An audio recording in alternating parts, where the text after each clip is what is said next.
The text came through at 6:47 p.m. on a Tuesday, right as I was leaving our offices in Palo Alto after a 16-hour day. Marcus, Lily, about the wedding next month. We need to talk. I stopped walking, standing in the middle of our lobby with its floor-to-ceiling windows overlooking the Stanford campus in the distance. My CTO, Raj, was beside me discussing the latest algorithm improvements. Give me a second, I told him, opening the full message. Marcus, Emma and I have been talking about the guest list. Her colleagues from the Times are coming, along with some pretty high-profile journalists. She won a Pulitzer, Lily. This is a big deal for her career. You work in tech support or IT or whatever. It's just not the same level. We think it would be better if you skipped the wedding. Less awkward for everyone. We'll do dinner when we get back from the honeymoon. I read it twice. Then a third time. Raj noticed my expression. Everything okay? My brother just uninvited me from his wedding. What? Why? Because his fiancée is too important to be seen with someone who works in tech support or IT or whatever. Raj's eyes widened. Does he not know you're the CEO of a $2.1 billion company? Apparently not. I'd founded Neural Systems 6 years ago, right out of Stanford's PhD program in artificial intelligence. We developed breakthrough natural language processing algorithms that powered everything from medical diagnostics to legal research.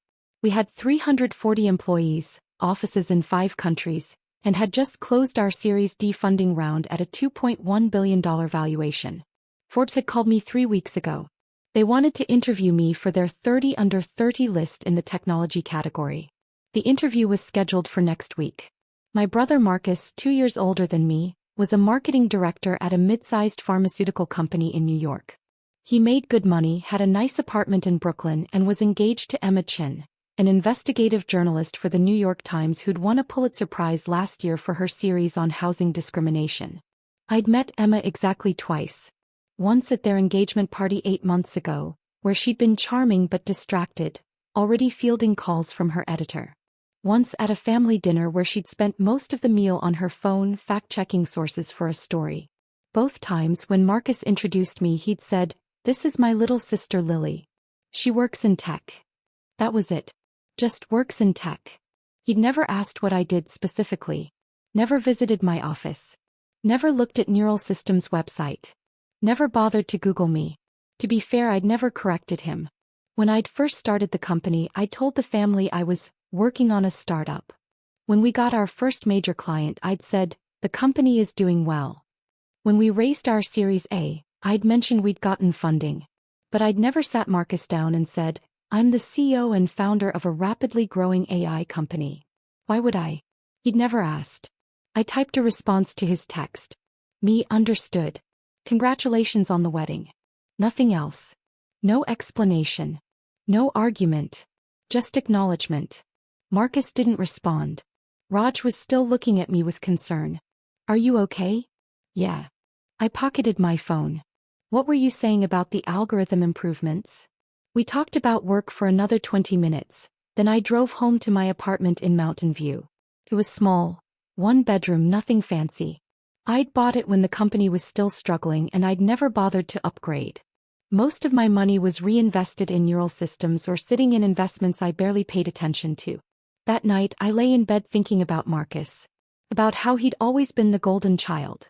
Popular, athletic, conventionally successful. I'd been the weird one. Obsessed with computers, more comfortable with code than people, always buried in research papers. Our parents had loved us both, but they'd understood Marcus better. When he'd gotten into Columbia for undergrad, they'd thrown a huge party.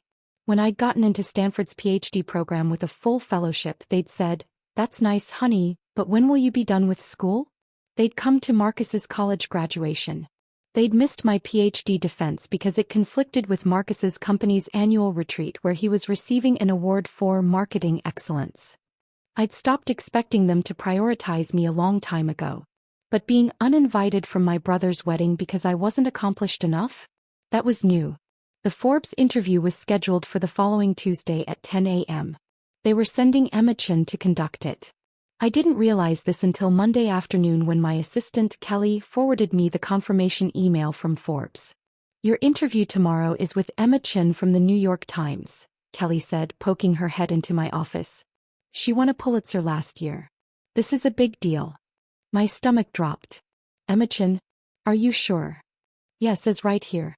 She's doing a series of profiles for Forbes on young tech leaders. You're one of 6 people she's interviewing. Kelly smiled. You should be excited. This is going to be huge for the company. I stared at the email. Imagine. My brother's fiancée, who thought I worked in IT support. I should have canceled. Made up an excuse. Rescheduled. But something in me, pride maybe, or stubbornness, or just exhaustion with being invisible, made me leave it. I wanted to see her face when she realized. Tuesday morning arrived cold and bright. I dressed carefully in what I thought of as my CEO uniform.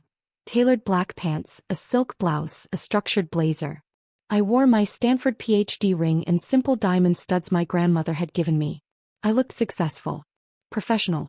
Like someone who ran a $2.1 billion company. Emma arrived at 9:58 a.m. Kelly escorted her to our main conference room on the 3rd floor. Through the glass walls, I watched Emma set up her recording equipment, arrange her notes, check her phone. She looked polished in a way I'd never quite mastered. Perfect hair, designer dress, expensive bag. She looked like someone who'd won a Pulitzer Prize. Someone important enough that my brother would uninvite his own sister from his wedding to avoid embarrassing her. At exactly 10 a.m., Kelly knocked on my office door. Miss Parker, Miss Chin is ready for you. I stood, grabbed my tablet with notes about Neural Systems' recent achievements, and walked to the conference room. Emma looked up as I entered, her professional smile in place. Miss Parker, thank you so much for making time. I'm Emma Chin from... She stopped mid-sentence. Her smile froze. Her eyes went wide. Lily. Hello, Emma. What are you? Why are you? She looked at her notes, at me, back at her notes. I'm here to interview Lily Parker, CEO of Neural Systems. That's me. But you're Marcus's sister. Marcus's sister Lily, who works in tech support. I work in tech, I corrected gently. I never said tech support. That was Marcus's assumption. Emma sat down slowly, her polished composure cracking. You're the CEO.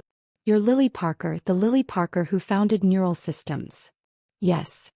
The company valued at $2.1 billion. As of our Series D close, yes. The company that Forbes called the most innovative AI startup in Silicon Valley.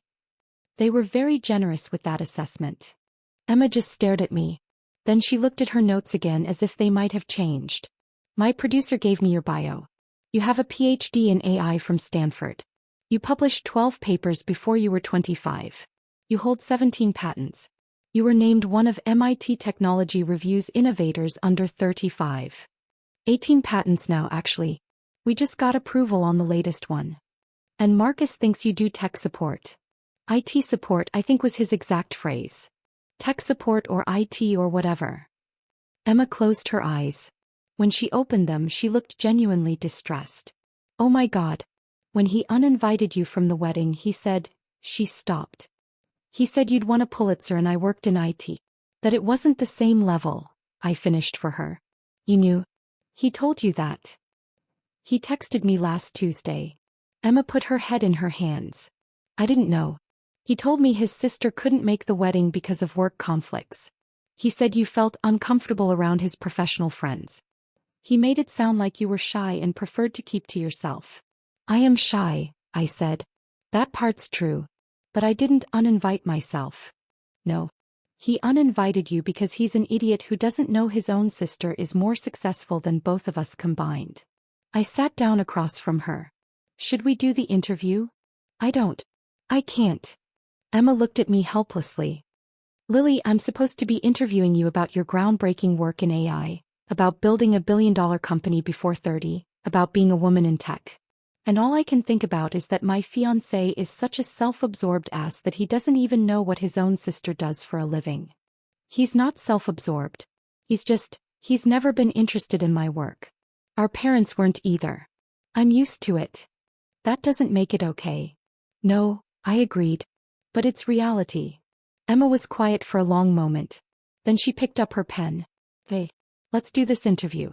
And I'm going to do it properly as a journalist, because your work deserves proper recognition. But after, she paused. After we need to talk.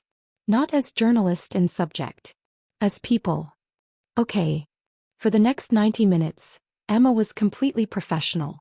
She asked thoughtful questions about neural systems technology, about the challenges of raising venture capital as a young woman, about my vision for AI's role in healthcare and education.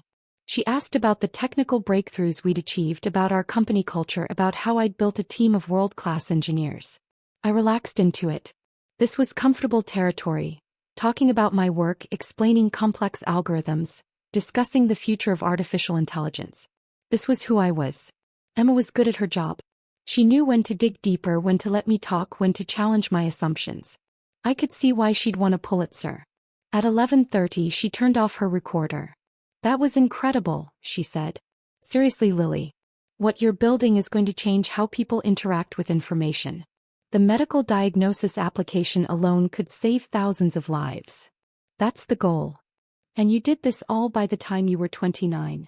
I had a lot of help. My team is exceptional." Emma packed up her equipment slowly. "Can I ask you something personal?" "Sure. Why didn't you ever tell Marcus? Or your family? Why did you let them think you were just doing normal tech work?" I thought about how to answer. I told them I founded a company. I told them when we got major clients, when we raised funding rounds. But they never asked follow-up questions. They never wanted details. And I got tired of trying to explain myself to people who weren't interested in listening. "But Marcus is your brother. Which makes it worse in some ways. If a stranger doesn't care about my work, fine. But your own family." I shrugged.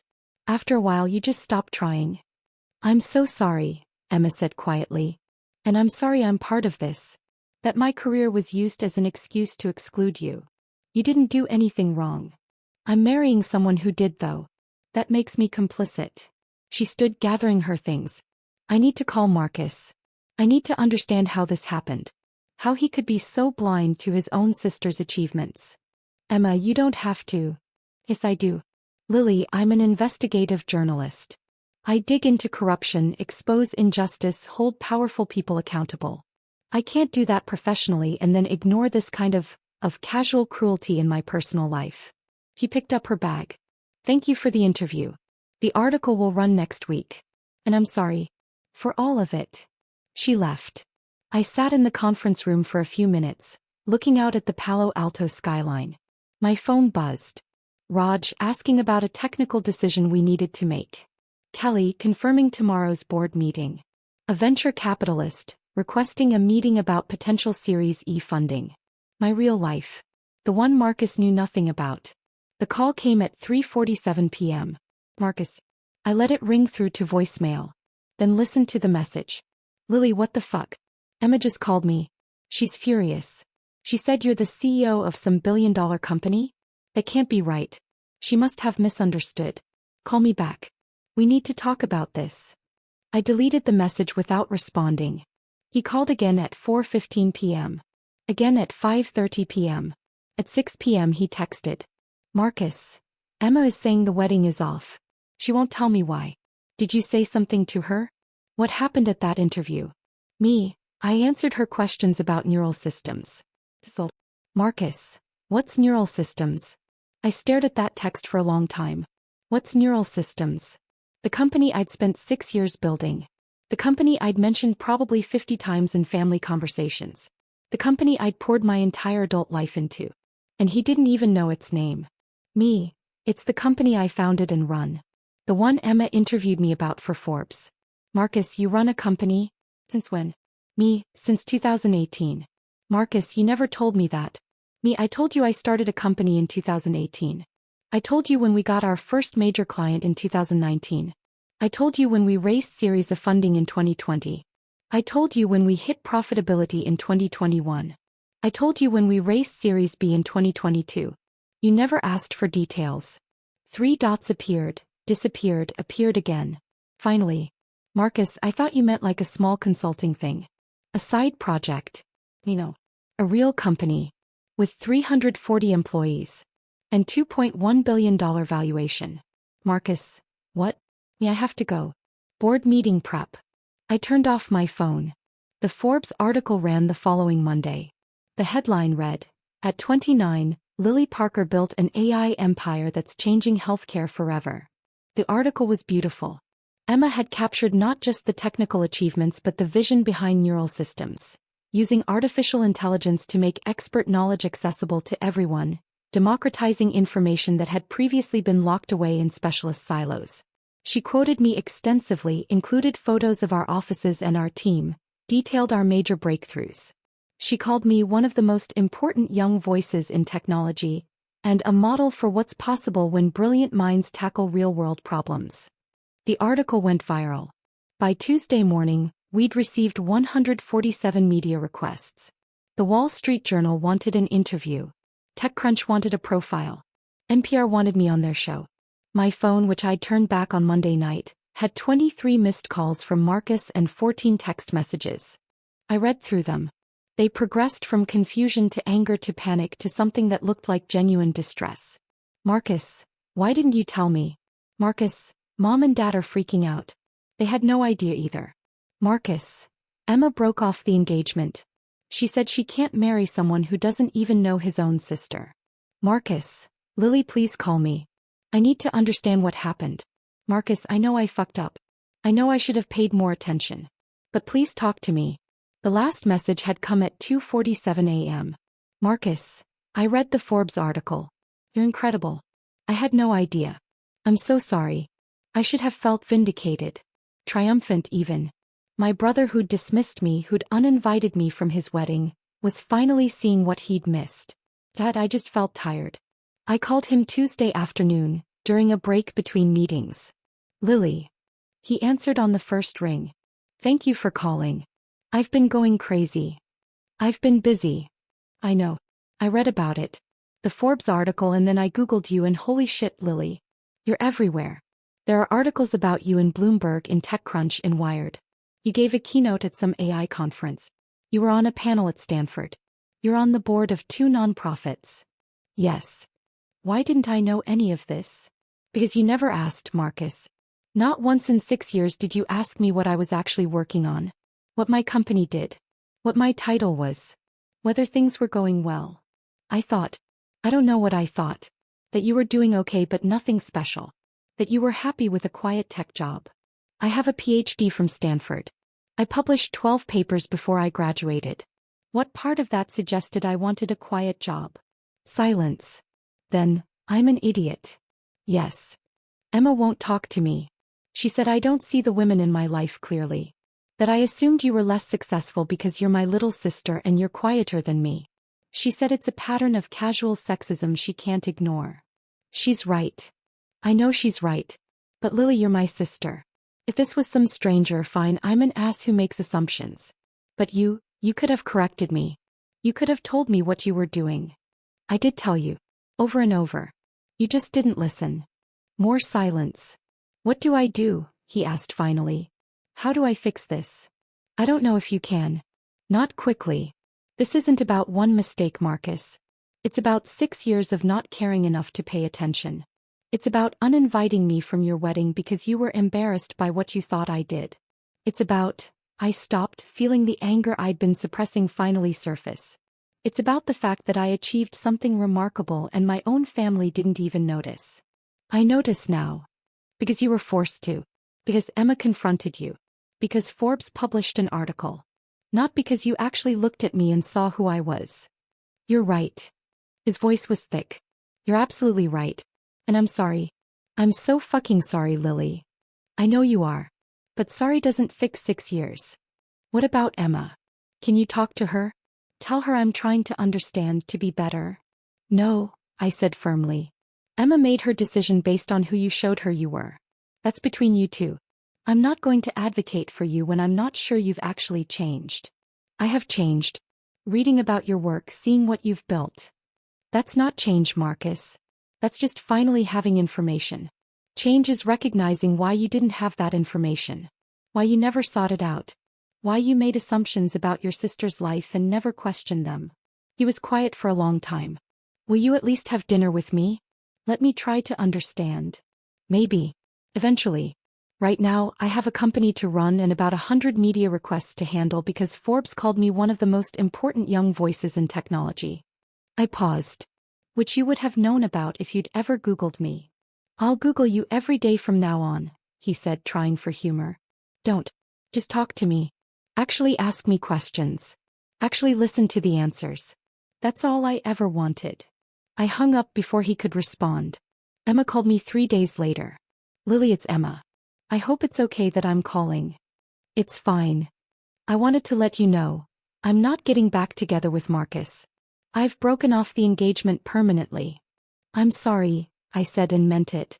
Don't be. You were right. This wasn't about one incident. It was about a pattern of not seeing. Not seeing you, not seeing women's accomplishments, not seeing his own privilege. She paused. I spent 2 days going through his social media, his conversations, the way he talks about people. He posts constantly about his own career achievements. He never mentioned you once. Not even to say, my sister works in tech. You were invisible to him. I know. That's not love. That's not even basic respect. I can't build a life with someone like that. I understand. Thank you, by the way.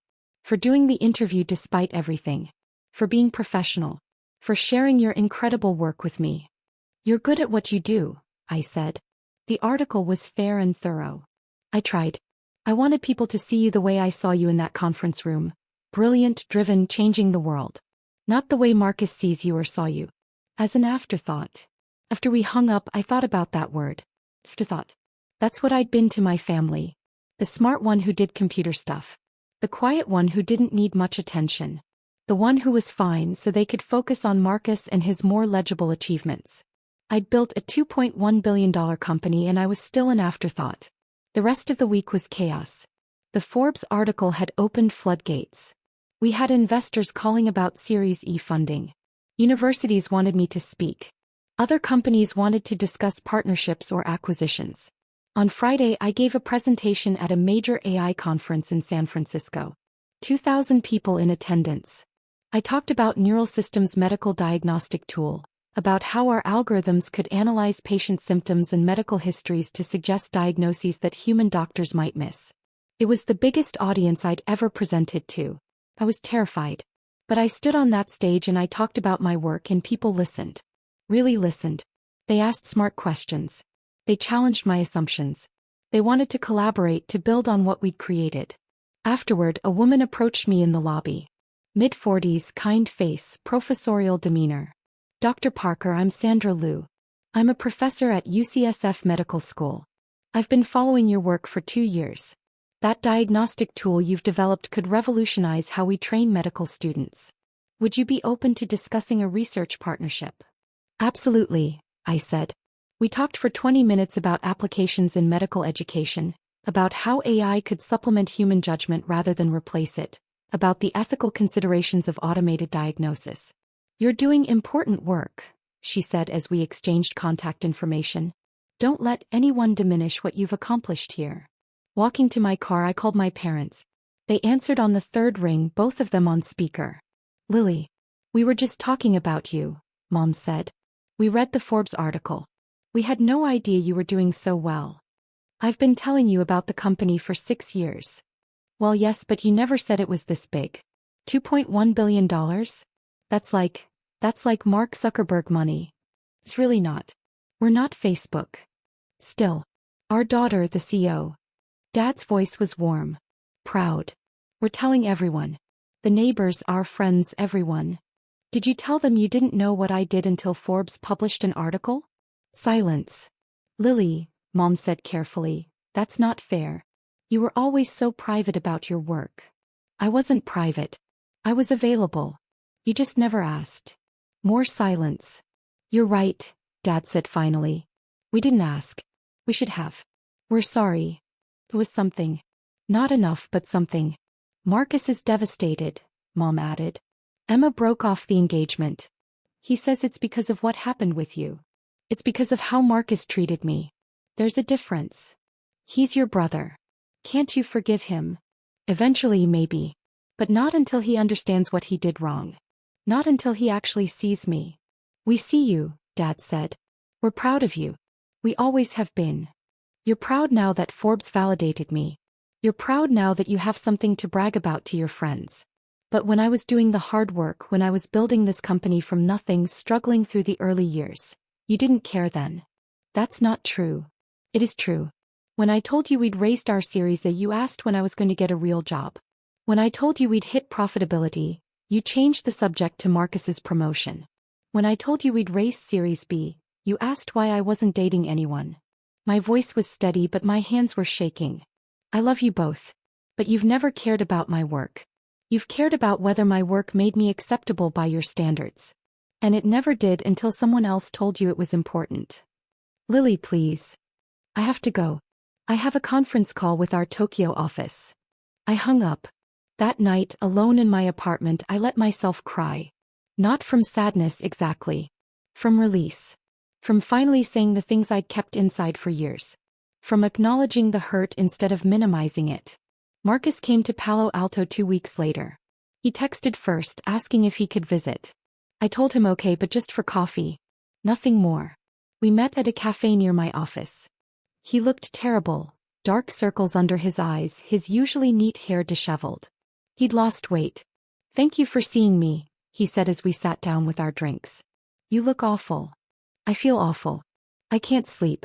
I keep thinking about all the times I could have asked you about your work and didn't. All the times you tried to tell me things and I didn't listen. That's good. You should think about it. He winced. I deserve that. I deserve all of it. He pulled out his phone. I made a list. Of every time I remember you mentioning your company and I didn't follow up. It's embarrassingly long. I didn't ask to see it. Emma won't take my calls, he continued. I wrote her a letter. Apologizing, explaining that I'm working on myself, that I understand what I did wrong. She sent it back unopened. That's her choice. I know. I thought if you could forgive me, maybe she would too. I haven't forgiven you yet, Marcus. I'm having coffee with you. That's different. He nodded, looking miserable. What do I have to do to earn forgiveness? I don't know. Maybe start by actually understanding what I do. Ask me questions. Real questions. Not because you want me to advocate with Emma, but because you actually care.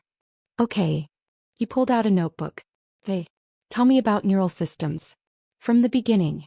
Everything. So I did. I told him about the idea that sparked in my final year of my PhD, using natural language processing to make expert knowledge accessible. About founding the company with 2 classmates in a rented office space in Mountain View. About the first year when we had no clients and I maxed out my credit cards to keep us afloat. I told him about our first major client, a hospital system that wanted to pilot our diagnostic tool. About the terrifying moment when we pitched to our first venture capital firm. About the series of funding that let us hire real engineers and expand our technology.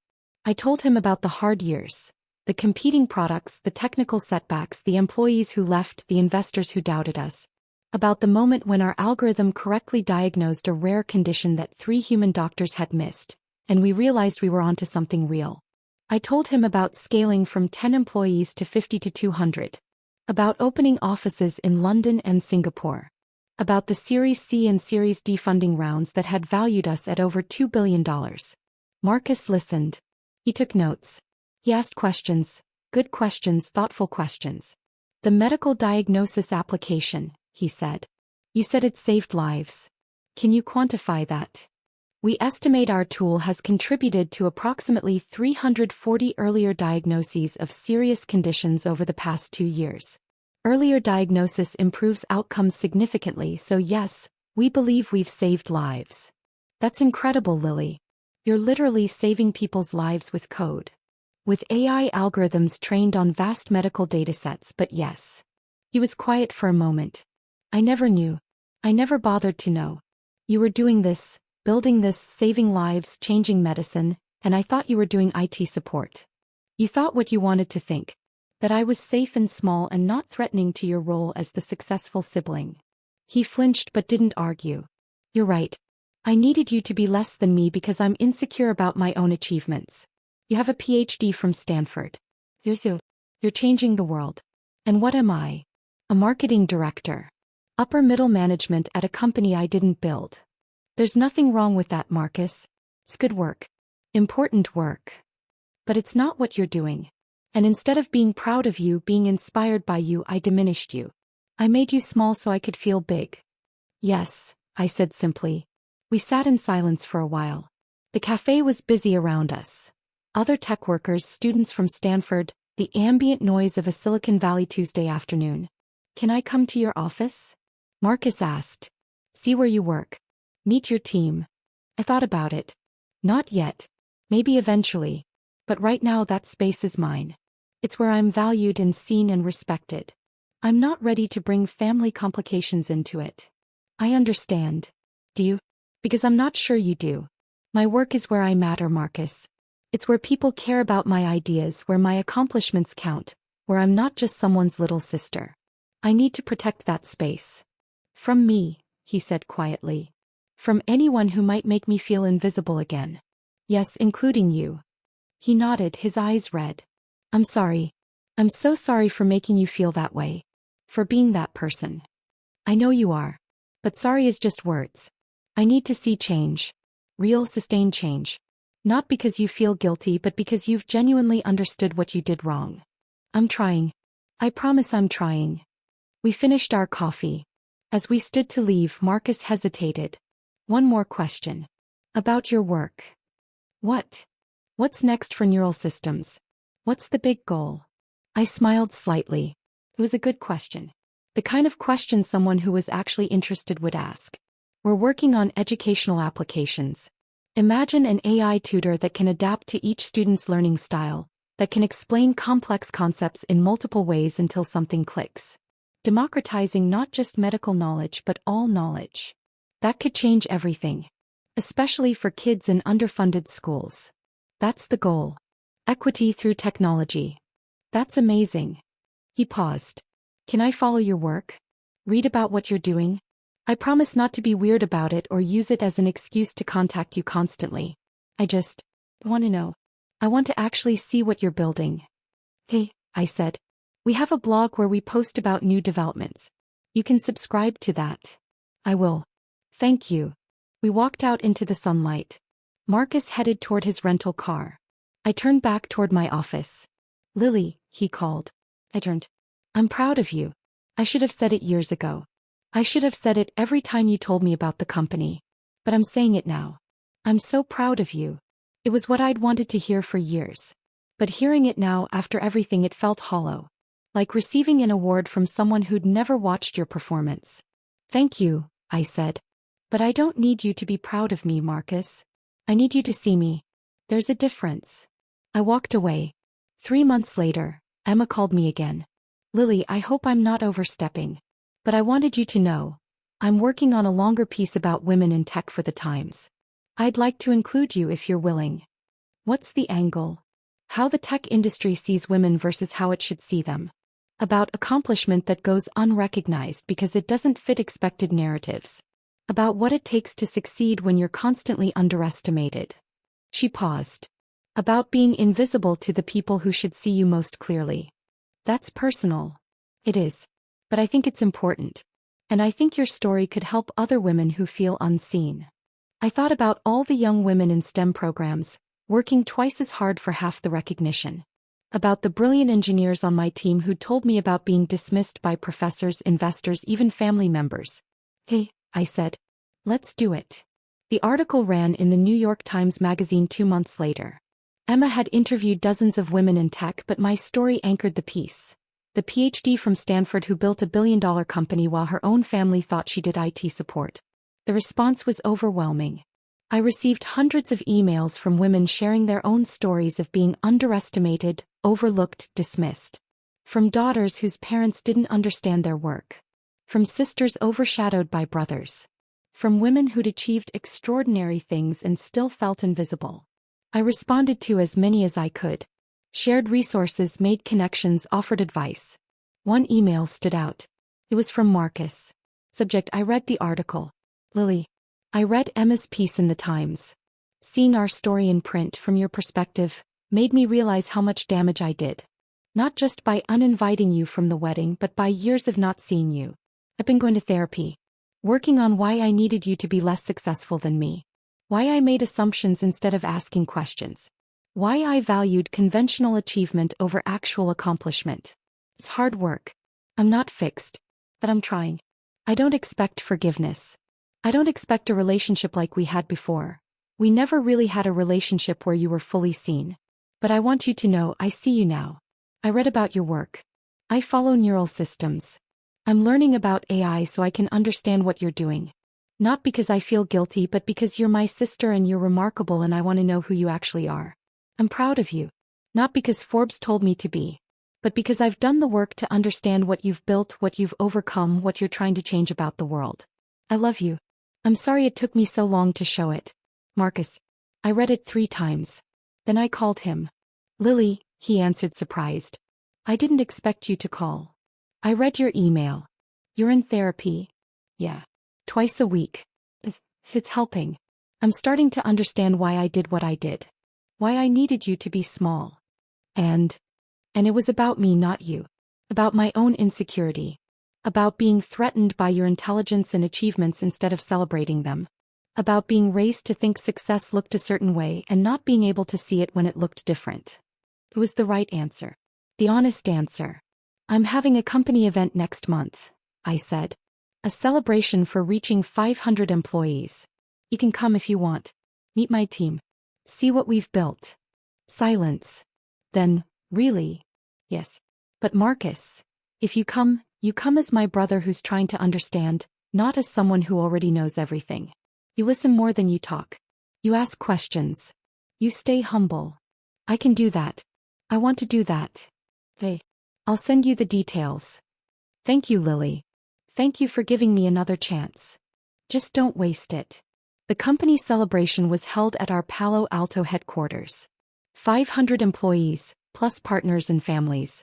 We'd rented out the entire building, set up a stage for speeches, brought in catering, created an atmosphere of joy and accomplishment. I gave a speech about what we'd built together, about the lives we'd changed, about the future we were creating. About how Neural Systems wasn't just a company, it was a mission to democratize knowledge, to make expertise accessible, to level playing fields that had been tilted for too long. The team cheered. These people knew me, valued me, saw me clearly. Marcus stood in the back watching. I saw him taking it all in, the scale of what we'd built, the diversity of our team, the genuine affection people had for each other and for the work. After my speech, Raj pulled me aside. Your brother's here. I know. I invited him. He's been asking people questions. About you, about the company. Good questions.